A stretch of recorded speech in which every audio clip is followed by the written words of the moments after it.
Because a lot of people, you're driving on that bridge and it's burning behind you, but you never look back. Like you had that job you didn't like, right? Working with the boss you don't like, right? You know, you're living in the house you don't like, or the apartment you don't like, or with people you don't like. So you're still on that bridge is burning, but you don't look in the rearview mirror. You're in that hot box. And I think you just came to a realization of saying, let me be honest with myself and let me realize I'm in a hot box and I can get off. The bridge is burnt. Let me get off the damn burning bridge and let me go out walk into this land. Insurance Bros.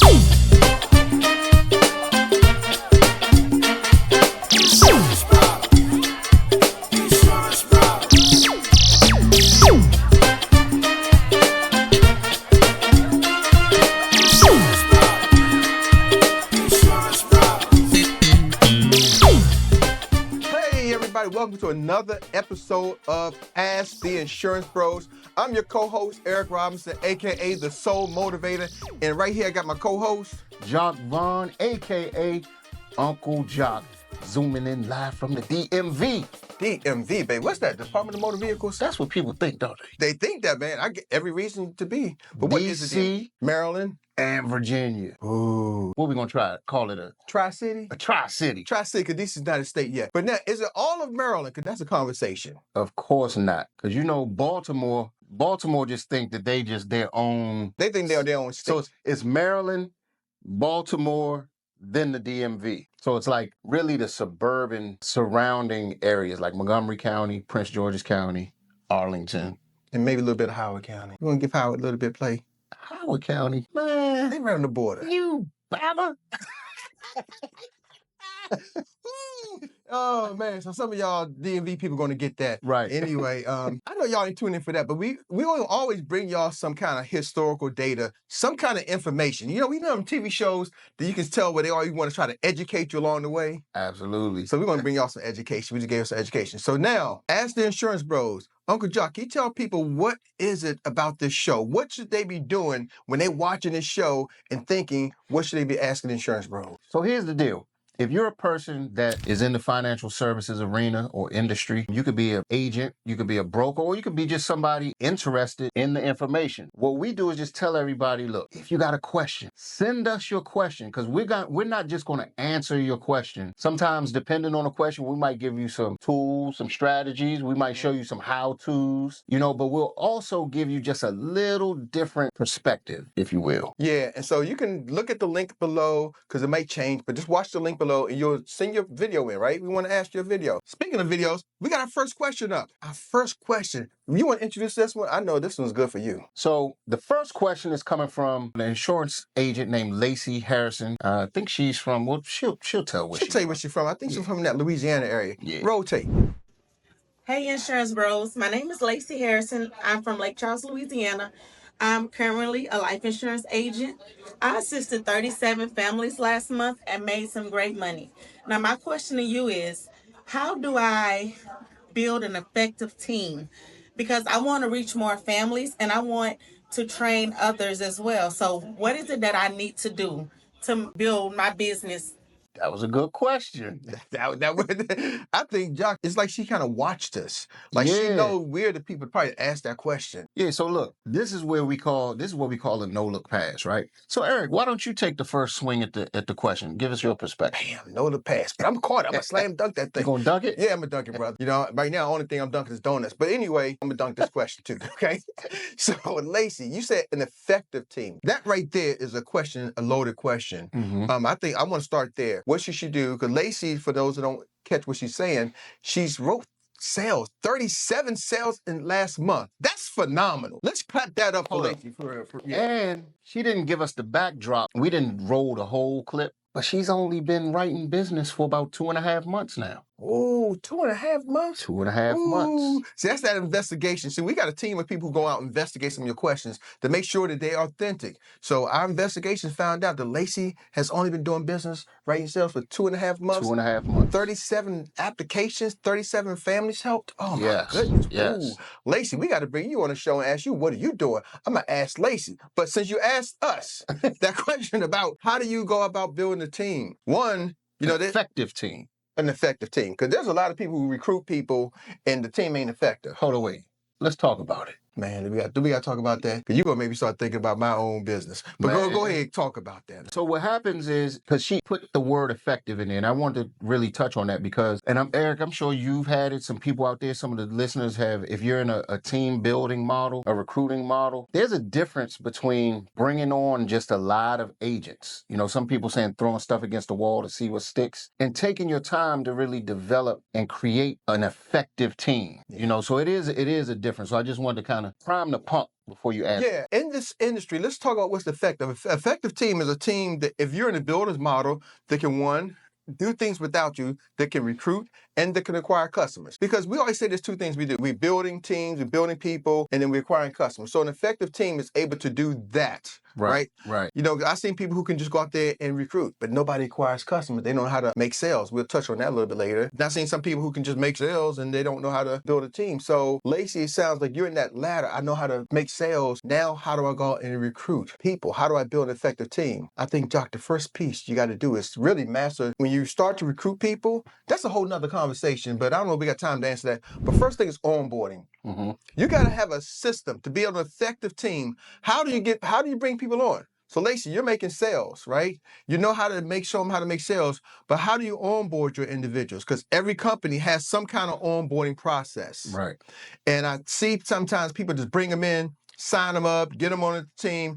Can you take somebody who's licensed, unlicensed, and get them licensed? That's a process. Eric. Yeah. Have you heard the stories? Because I'm glad you're touching on this. People that bring in recruits or somebody comes into a new team. Have you ever heard the story about, well, you know, I signed up and basically was just told to go for it. Go figure it out. Oh, man.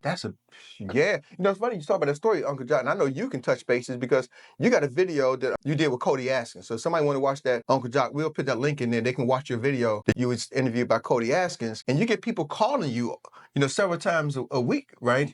Mm-hmm. Because they are watching your video because they got thrown in there without anybody instructions. They want to come learn from you. So really touch on that, because that's a heartstring for me. That's why I said onboarding is a key thing. Yeah. Than just signing somebody up. Can you touch on what's going on out there in the industry? Absolutely. And you know, it's funny you said that because I still get lots of calls that come in from that video. And I did that video about 2 years ago, right? Wow. And I'm still helping people that were told to just find their way. So they're missing leadership. They're missing, obviously, a team culture because, like you said, the foundation of what you're going to be as an agent is really going to come from your onboarding. Your onboarding is like pouring the cement foundation of a house. You know what I mean? Yes, sir. And that is so important.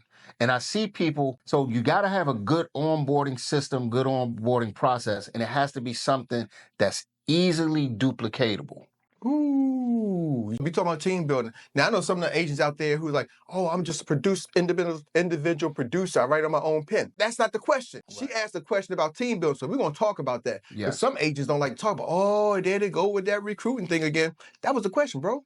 So here's the deal. Effective onboarding, right? Getting your people in place. Now, Lacey, I'm going to ask you, if you are in a builder's model, sounds like you are, that I would get with my coach or my mentor, my business partner who may have been doing it. Maybe you're part of an agency. Maybe your company has like a hierarchy situation. Sounds like you do.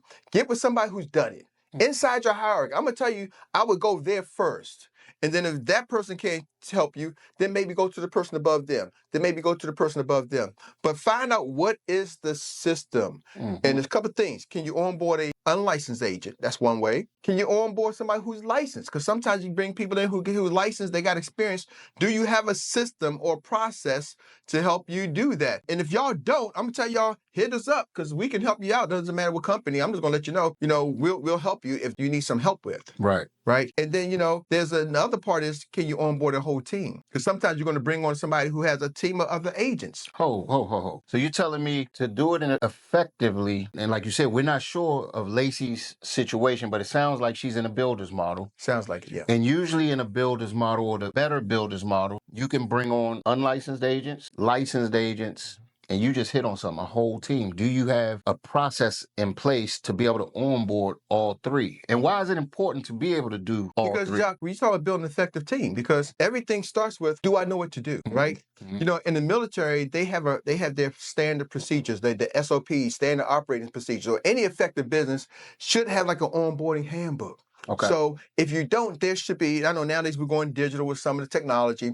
but there should be some kind of onboarding procedures or processes to get somebody up and running, right? Because you got to get appointed, you got to be able to get to the carriers. It's every company has their own way of doing things, but Lacey, do you know how to do that for your team? That's going to be the first part about effective team. We ain't even talking about how to go out and recruit people. We'll talk about that a little bit later.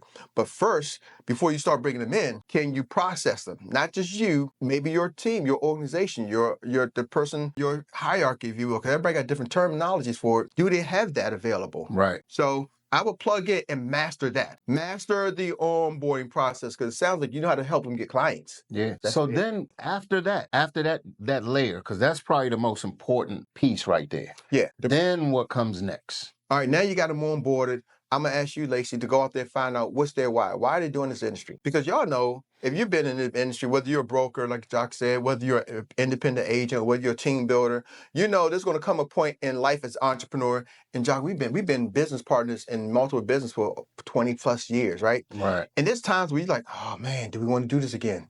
Oh, do we got to, situations going to come. Life is going to be life. Can you stay in the game? Can you help that team member stay in the game? Do you know why they're there? What do they want to do with their money? Eric, that's so important, man. We have a term that we use called staying in the car. Yeah. And what you want to do is you want to get good at, because people are going to, especially if they're coming from, what I found out, if they're coming from another company and the processes are different. Sometimes people are spoiled by the process that they just left. Or sometimes they may look at this process, come from one process into another process, and it really stump them. You got to become good, Lacey, and the listeners out there, at being able to keep your agents in the car until they have that breakthrough and they really activate. Sometimes people activate at different times. I've had some people join me. It's been 3 years later and they still haven't activated yet. Yeah. Joc, you got to say it, staying in the car. And that's Uncle Joc saying, so y'all can't try to take that. But you can use it. But, sometimes we got to say, Joc, you got to keep them in the car one more week. One more week. You got to find a way to keep them in the car one more week, Lacey. And, it doesn't matter. Can you keep them in the car one more week? Sometimes it's day by day. Yeah. So you want to be able to keep people in the car. So now the second part about that is, Lacey, now you got them coached up. You got their why. The next piece now, Joc, is help them make money. Okay. I think Lacey understands how to help them write sales. So whatever your process is, maybe it's y'all buy leads, or maybe you go out there and generate your own leads, right? Or maybe you're doing the warm market. Whatever it is, you got to help them understand this is our system, this is our process, and help them be successful at the process. So you're talking about the process, or basically the playbook, right? Yeah. You're talking about keeping them in the car one more week. Mm-hmm. So you got to be creative in this whole process. I see this happen all the time. This is going to tie all of this together. When you bring on a new person, whether they're experienced, whether they had 20 years experience, or they don't even have their license yet, you as a coach, you got to touch them, bro.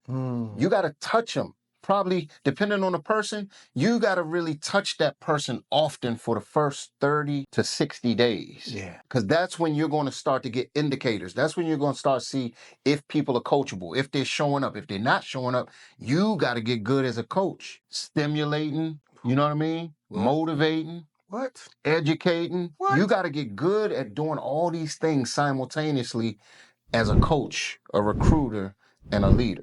And you still got to make sales yourself, because you still got to generate your own revenue, right? Yes. Until that happens. So that's big, Joc. I always say this, we go by standards. I always tell people, what are the standards? We got a list that we have put together that we give everybody. These are the standards, right? And part of our standards is for the first 30 days. When you bring somebody on, you got to touch them 3 to 4 times a week. Yep. That's our standard, like calling them, not just in a text, like literally, hey, Joc, how you doing today? This is Eric, man. Everything's okay? Tell me about your day, right? And why is that so important, though? Because we heard this before. People don't care how much you know until you know how much you care, because there's so much other information out there, propaganda, media.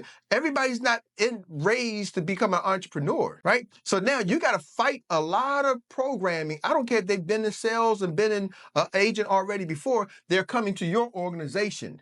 You know, Joc, you said it. Sometimes the organization they had before spoiled them, but then sometimes the organization they was with before hurt them. Mm-hmm. So you don't know. So you got to unpack a lot of things. And then when you don't touch them, tomorrow they're going to wake up and they got to hear the news. Is it the Republicans? Is it the Democrat? Is it Trump? Is it Kamala? Is it Biden? Right? Is it Russia who's the enemy? Or is it China? Oh, no, now it's North Korea. Oh, no, now Mexico come across the board. There's so much going around that can take the mind away from your new agent from being successful, that you got to keep touching them and keeping the eyes on the prize. And that's such a big thing that people miss, because I see people pay attention to the wrong people. And as you're building a team, as you're putting together an effective team, those are the things that you got to make sure you got out of the way right out the gate. Yeah, you know, Joc, and you talked about that. And this is a leadership one. I don't know if we can answer this question here, but I'm gonna give y'all something. There's a saying that the squeaky wheel gets the oil. But I'm gonna tell y'all this. It's usually the most effective wheel that's quiet that will make you rich. See, most people will start oiling their squeaky wheel. But I'm telling you, what I found out in business, it's not the squeaky wheel, Joc, that really helps you grow your team. It's the one who's doing the right things, but you need to pour oil on that. You need to love them. So a lot of times we'll start worrying about the problems, and the people who ain't giving you no problems, you don't love on them. But if you love on the ones who ain't giving you no problems, support them, be with them, coach them, encourage them, watch your business grow up. Ho. Do y'all hear what he just said? And I know, let's peel back the onion before we take the next question. Okay, talk to us. I see it so many times where, let's just paint a picture. Let's just use I'm gonna use a small paintbrush. Let's say somebody has a team of 10 people. 2 of those 10 people are crushing it. Yeah. But they're kind of new to the process, new to the team, maybe new to the industry, but they're crushing it. A Lacey, crushing it. Yeah. So say you got 2 Lacey's, but then you got one person that just doesn't show up, and then 7 other people, they gather at the water cooler and talk about all the problems. The company not this, we not getting this, the training is too long, this is that. And what happens, the coach starts to put more attention on the water cooler crew who ain't producing nothing, when these 2 people over here, they're the ones that need you. Yes. These people are going to probably produce no thing. Does that make sense? Joc, makes a lot of sense. You know, I always say, if you hang, the people who are going to be loudest are usually the whiners. And if you focus on the whiners, they'll take you to Napa Valley. And I'm telling you, ladies and gentlemen, I live in DMV, DC, Maryland, Virginia. I'm in Maryland. I don't live in California, because Napa Valley is where the wine country is. And you start following the whiners, and you'll open up your own winery, and you'll end up getting drunk. I don't drink, so I don't let the whiners get me drunk, y'all. If you just hang around it just seeps into your skin. So I'm trying to tell you, let the whiners be whiners. Now, they may have some legitimate complaints, but I'm telling you, Lacey, when you start to build your team, you want to build an effective team, you need to find other Lacey's and pour into them. Doesn't mean you don't love the whiners, okay? You gotta like them, but you don't try to focus your energy. I'm just giving you a golden tip, Lacey, and it's for anybody building a team. Most people will focus their energy on the ones who complain the most, because they are going to be ones in your face. They're going to be ones calling you. But they're calling you and complaining, calling you for this, calling you for that. But you don't. The ones who are not calling you is the ones you got. That's why we say, Joc, you got to touch them. You need to be good at touching those individuals early, because if you don't touch them, the whiners will get them. And they'll pull them right on over to wine country. And then you look up, they get drunk, and everybody's sitting around the water cooler. And you're like, what happened to my team? We ain't doing nothing. Bam. So, Lacey, hopefully that answered your question. Ooh, question. Let's go for question number 2. Ooh, all right. This next question's come from Eleanor from Texas. Eleanor, what you got for us? Hi, Insurance Pros. My name is Eleanor. I'm calling from Port Aransas, Texas. And my question for you today is about participation rates with annuities. I heard that participation rates are now like a game changer with annuities. Can you explain why that is? Whoa, Eleanor. Man. Oh, Joc, she's going to make Insurance Bros. She's trying to see if we know anything. Hold on, you want to shoot for it to see who's going to go for paper, rock, scissors? Paper, rock, scissors. Ready? 1, 2, 3, shoot. You get the question. I get it. Hey, Eleanor, I take that. Yeah, participation rates, it is a big thing. And for those who don't know, participation rates is what they're saying is when you put your money into annuities in the banks, participation rates is what percentage of the monies is getting the increase. For example, if your annuity, and I'm going to say this, Eleanor, that's typically with participation rates, you're going to find that on fixed annuities, right? There may be some kind of index annuities, not a variable. So we're going to talk right now specifically maybe on fixed annuities and not indexed annuities, okay? And I mean indexed annuities, not variable annuities. So what you may have, and I'm just going to talk about indexing first for a minute. Indexing is a way for the banks to look at a market or indices, they call them. Could be S&P 500. It could be the BlackRock. Right now, you got some Morgan Stanleys. They can create their own type of indexes. Depends upon which company you have. But let's just take the S&P 500 because that's the one most people know about. So whatever the S&P 500 does that year, then they will credit your account the following year. So for example, say 2023, you have money, you have $10,000 in the account in your annuity, or $100,000 in your annuity, and the S&P does 15%. Well, then they will credit your account 15%. Now, there's a thing called the participation rate, and this is banks' terms for how much of that 15% will you get. Some banks will say, we'll give you not just 115% of it, Joc. We're going to credit you 150%, which means we're going to give you now 15%, but we're going to add an extra 50% on top of the 15%. So, for example, instead of 15%, half of 15 is what, 7.5? So now you're going to get 15 plus 7.5. You're going to get 22.5% added to your account that year. Oh, wait, because some people probably looking at this and it could be flying over their heads, right? So you're saying the difference between 15% and 22%,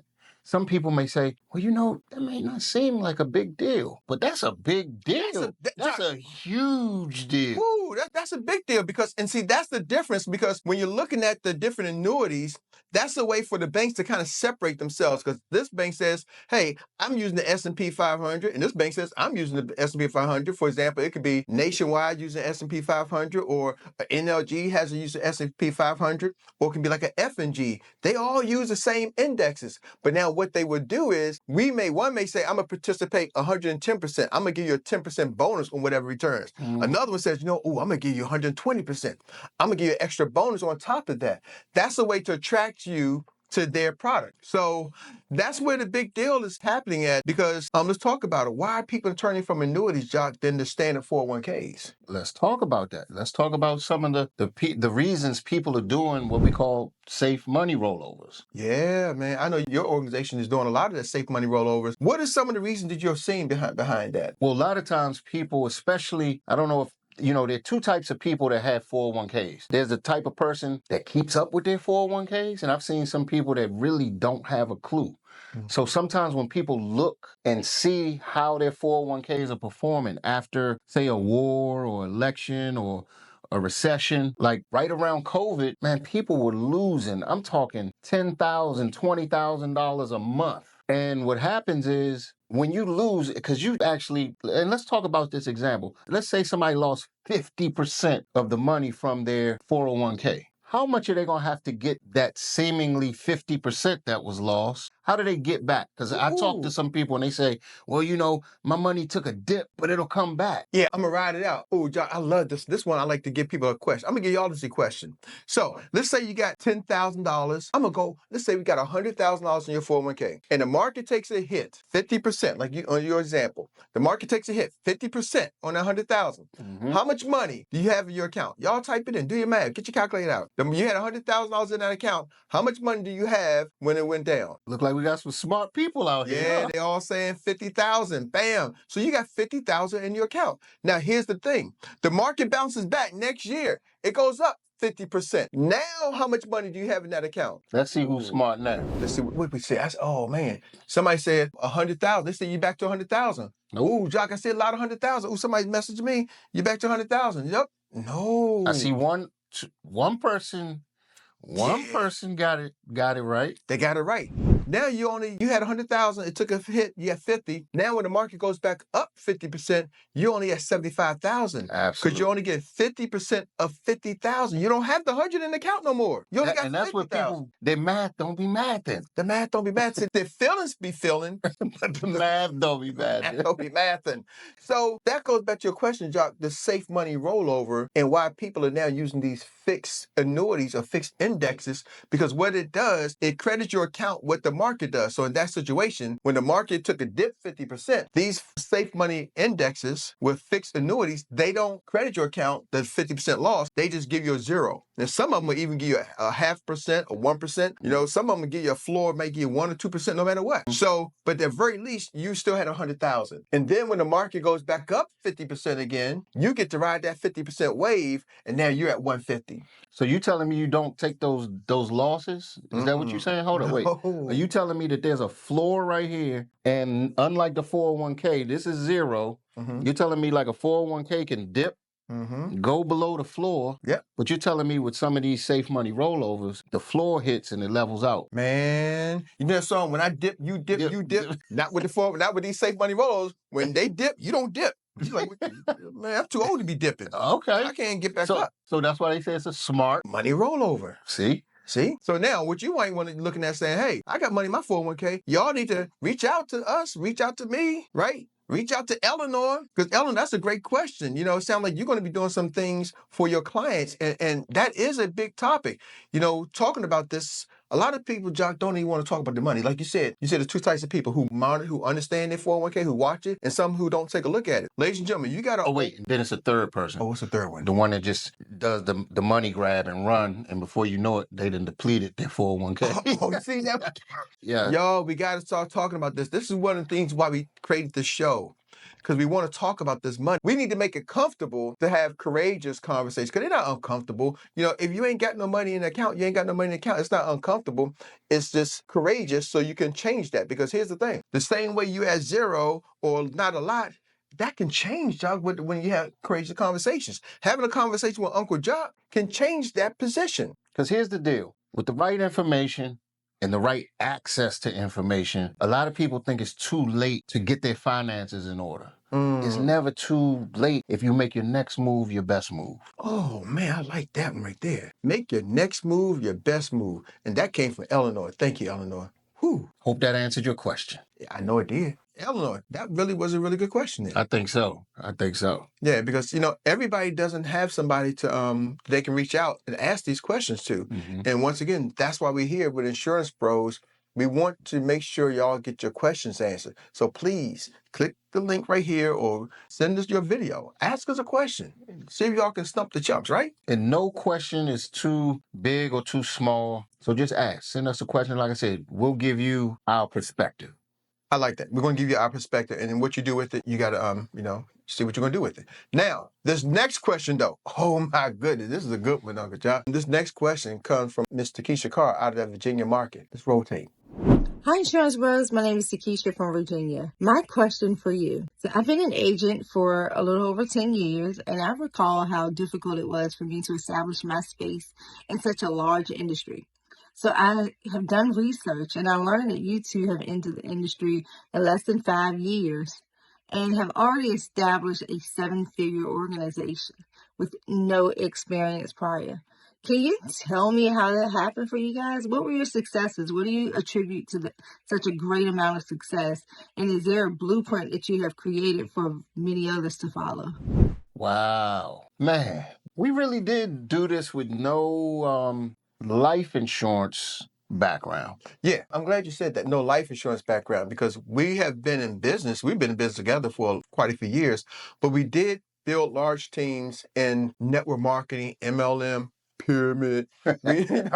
We did build large teams in that industry, and so we was able to transfer some of those skills over here into the insurance space. So let's talk about that transition, Uncle Joc. And her question was, do we have a blueprint? So short answer is, I would say yes, but let's look at how it kind of manifested or unfolded. So when I first got introduced to this space, it was by you. When you talked to me, it literally probably took 15 minutes. I was getting off an airplane. You were telling me what was going on. I was like, say less.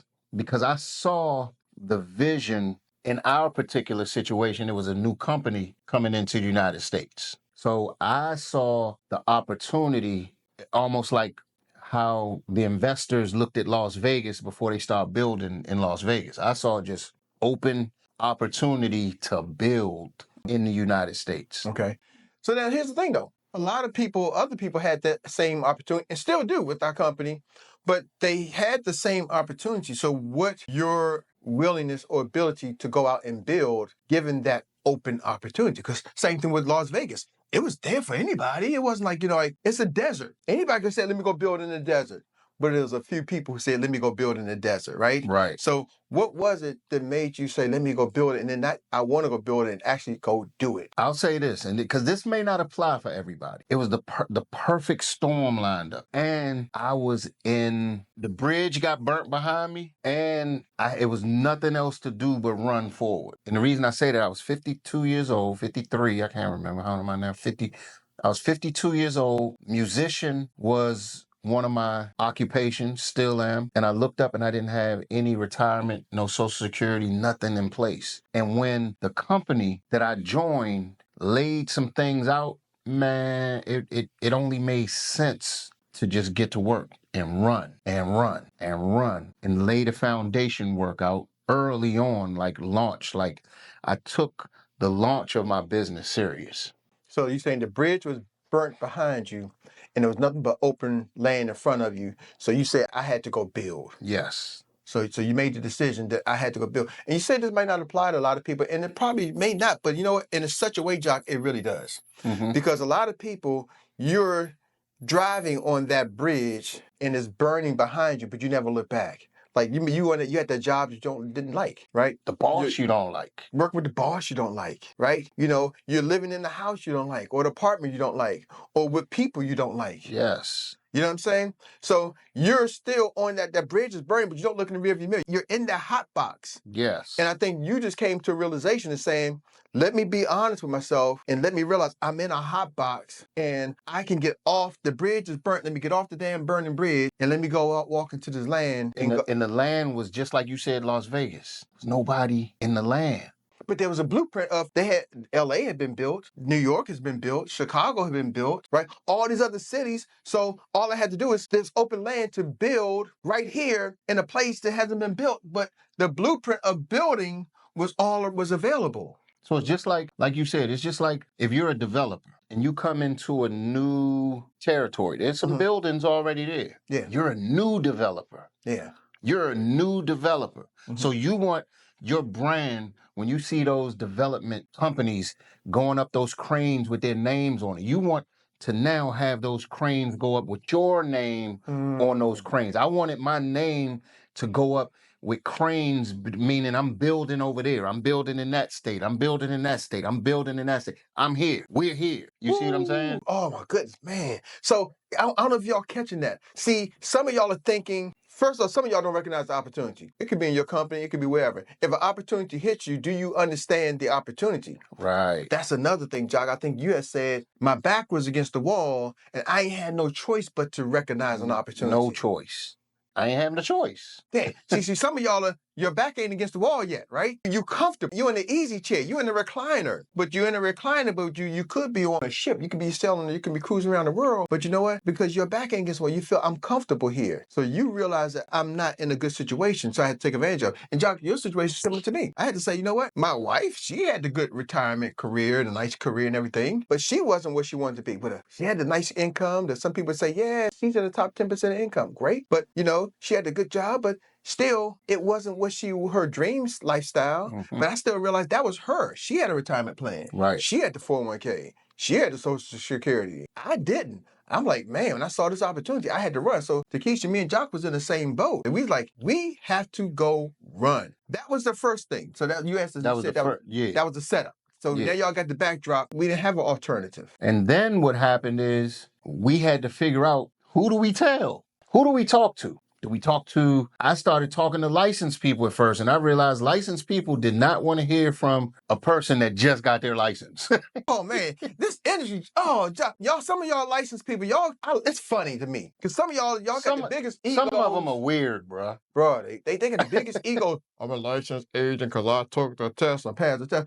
Heck, I studied from 11 o'clock at night to 1 o'clock in the morning for about a week and a half and passed my damn test. But they act like, well, I'm fully licensed. I'm securities licensed. I'm this and I'm that and I'm Big Bad Hank and I'm here and I'm there. Oh, no, I'm getting all over the place. But anyway, it's like their ego is so big. So you went to the licensed agent and they found out they had big egos. I went to a couple licensed agents, right? It's funny to me now. I went to probably about 7 to 10 people that I knew were licensed agents. None of them took me serious. But I ended up talking to another friend of mine that was licensed, and he was 15 to maybe 12, 13 years in the business at the time. He was actually trying to get me to come and join him in his business a while ago. But as we were talking, he said, man, when you're talking to these licensed agents, after they start to expose their ego, ask them how much business do they write. That's when stuff started getting funny.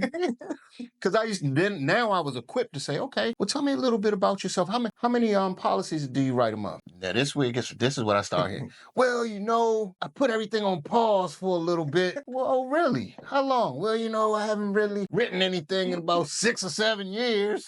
You just ask that question because people have license for years. Yes. I keep my license. Ask them because you told me, you said, Eric, man, you need to fact check some of these people. Yep. Ask them, show you some pay stuff. Ask them, show you some documentation. Ask you something to prove. So his was a little different. I went after people unlicensed because I didn't have a license. I didn't know who had insurance license. No insurance person ever really came to me since back in high school, other than my mother-in-law, Miss V. But I didn't have licensed agents in my network, at least that I knew of. Right. So I went to unlicensed agents. I'm like, hey, listen, I studied, got my test. I can teach people how to do this. And y'all tell me you can make what? You can make how much when you sell a policy? I'm in. I had built large teams of 10,000 my last company. In my last company, I had teams of 10,000, been there for 10 years.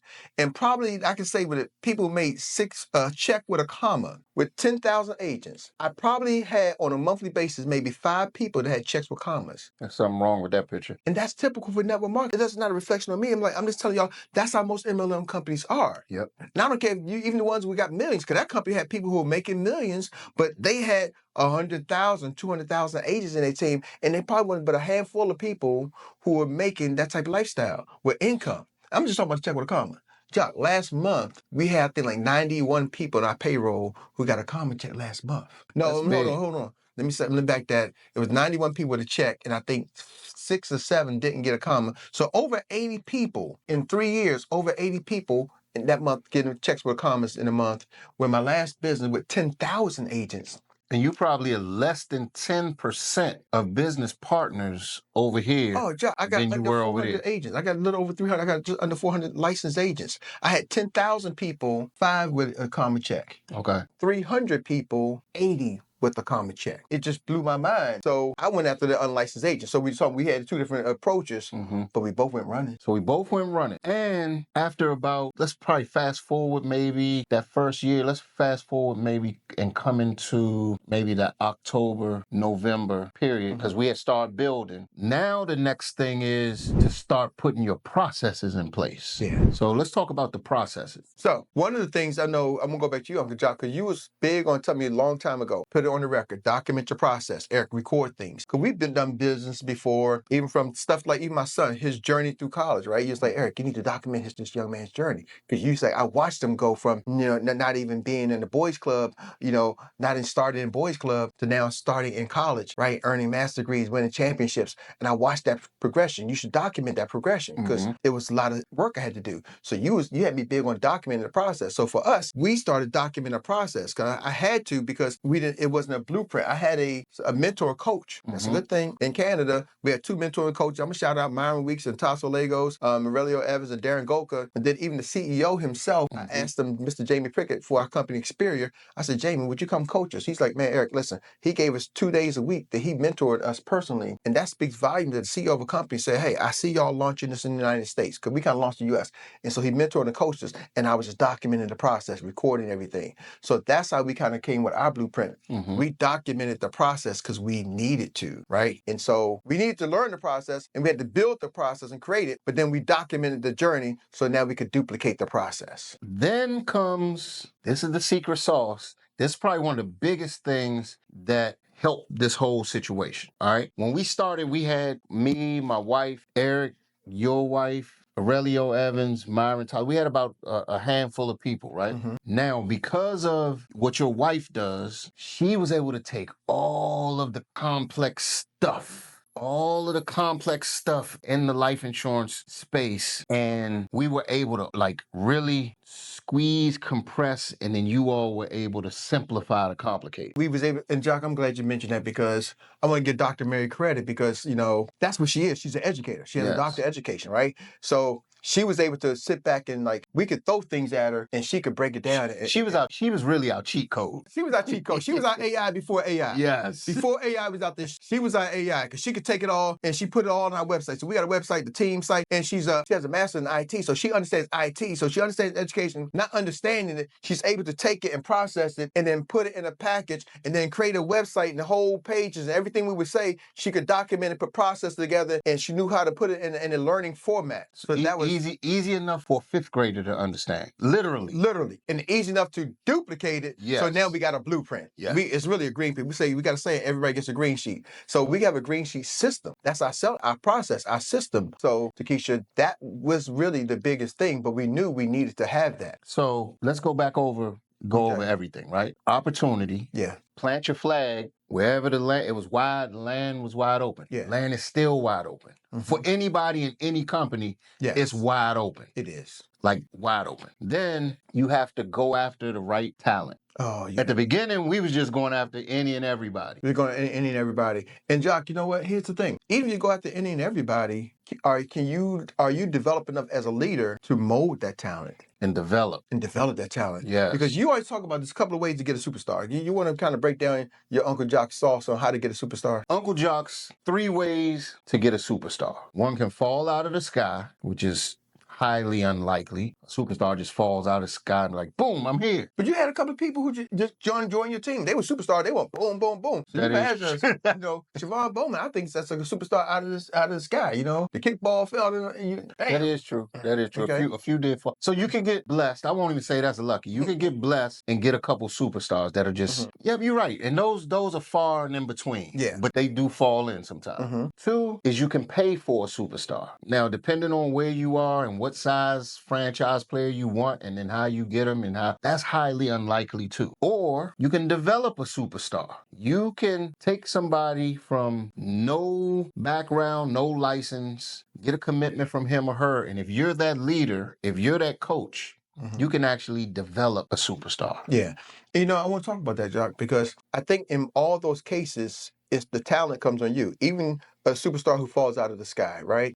Are you backable enough that they want to fall out of the sky and follow you? Because think about like your gentleman Razabeg, right? He's a superstar who kind of fell out the sky for you, right? You reached out, but you was enough that he said, hey, I respect Joc enough. Let me go talk to him. Let me listen to what he got to say. Let me pick up the phone and he calls, right? And so you was backable enough for him to say, okay, hey, put me in touch. So you didn't develop him. He came in already developed. So I think that's one of the things. Even the superstar who falls out of the sky, you got to be able, that leader, the superstar that you pay for, you got to be that person. Do you have the resources to get that person? Most people don't. And then the one that you have to develop. Do you have the leadership skills to develop that person, right? And that's why I talk about our background, Joc. We've been developing leaders. This is not our first time. Right.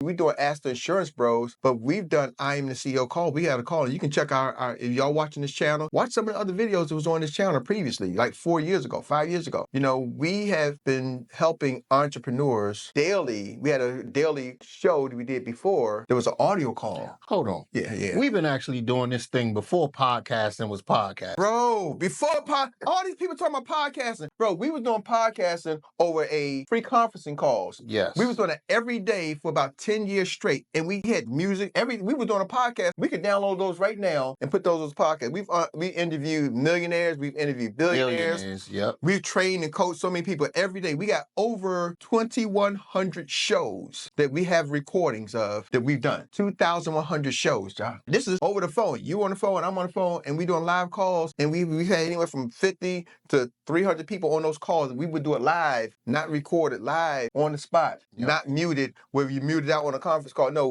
Joc, man, we ain't new to this, bro. And this adds to this blueprint that we're talking about. Yeah, so we was able to plug into the blueprint. So you may say, Eric, well, I didn't have all those skills. You got something.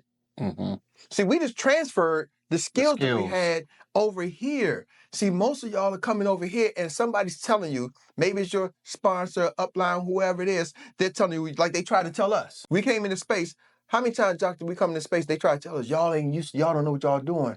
Y'all ain't from insurance world. I mean, we literally got laughed. Like, I'm talking, oh man, here come these multi-level meatheads. Meatheads, these MLMers, these network marketers, all the old network marketers, here they come. This ain't that. They made it sure, hey y'all, this ain't that. And you can't do that. And the funny thing is we would try to do certain things and we'd be like, you can't do that over here. It just seemed weird to me, man. We have fun. They're like, you can't come over and have fun. Y'all having parties. No, this is serious. This is real business. This is shirt and tie. This, right.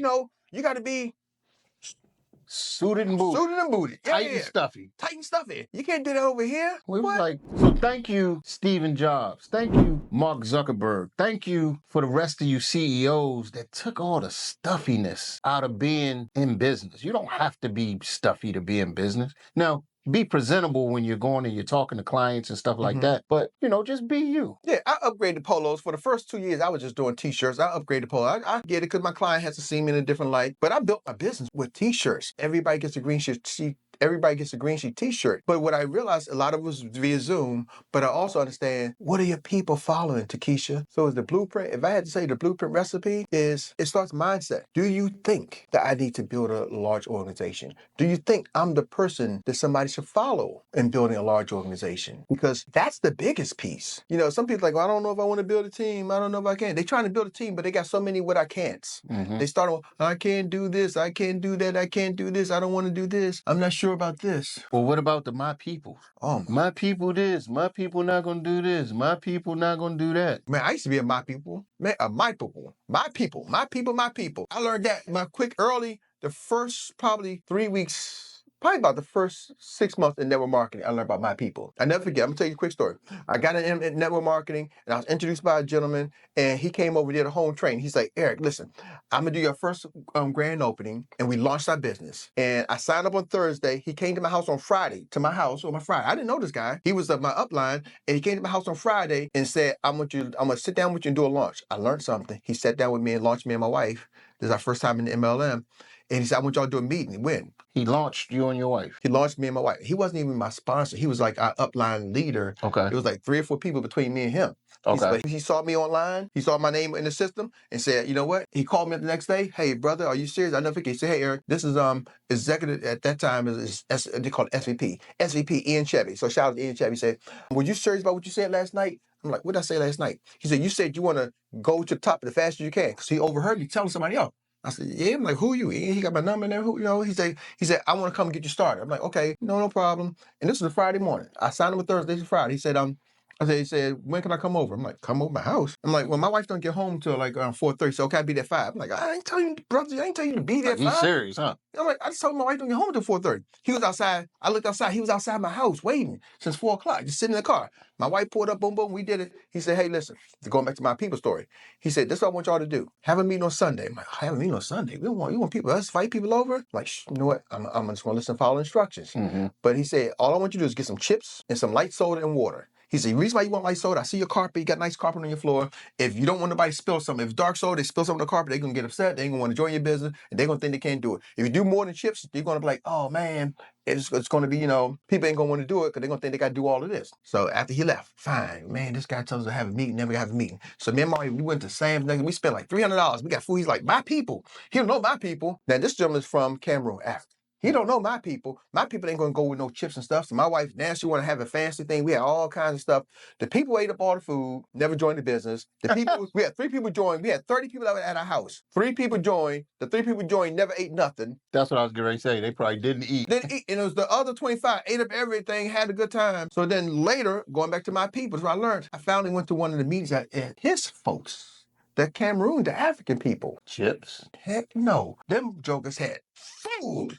They had the fish, the whole fish, with the head on it. They had, like, we thought we were doing something. We got sandwiches from Costco's and stuff like that. We thought we spent some little things, No, bruh. That's why he's like, so I'm trying to tell him, he don't know my people. My people want some food. He don't know my people. I didn't know his people. Right. He like, I realized then he knew my people. So after that job, I was out of the my people game. Right. It took me about 3 or 4 months that I finally went to one of his meetings and like, oh, Now, see, man, they had to put the food in the other room. They had to put the food in the if it was 2 levels, you put the food down in the basement because they had real food. People, you trying to tell me, people look at the food. You trying to talk, and wasn't nobody paying attention to the presentation. They was waiting for the lunch food to be over. So that just goes to my people story. Stop thinking for your people. I don't know, at one point you're going to get in and realize everybody's an individual. I love it, love it, love it. Well, hopefully that answered your question, Miss Takesha Carr from Virginia. She's from Virginia. What part of Virginia she's from, John? I think she said Emporia. Emporia, Virginia. Putting Emporia on the map. Woo! Takesha Carr. Woo! Putting Emporia on the map, lady. I looked you up too. You're doing some phenomenal things. Yeah, Takesha she Carr. is. Yeah, she is. Yeah, she's crushing the game. So we do our research on y'all. So when y'all send y'all videos in, don't be coming in here lying. Tell us the truth, right? If you just getting started, you just getting started, right? If you're doing some amazing things, hey, you know what? I'm doing some amazing things. But whatever it is you're doing, ask Insurance Bros. Say less. See y'all next time. Insurance Bros.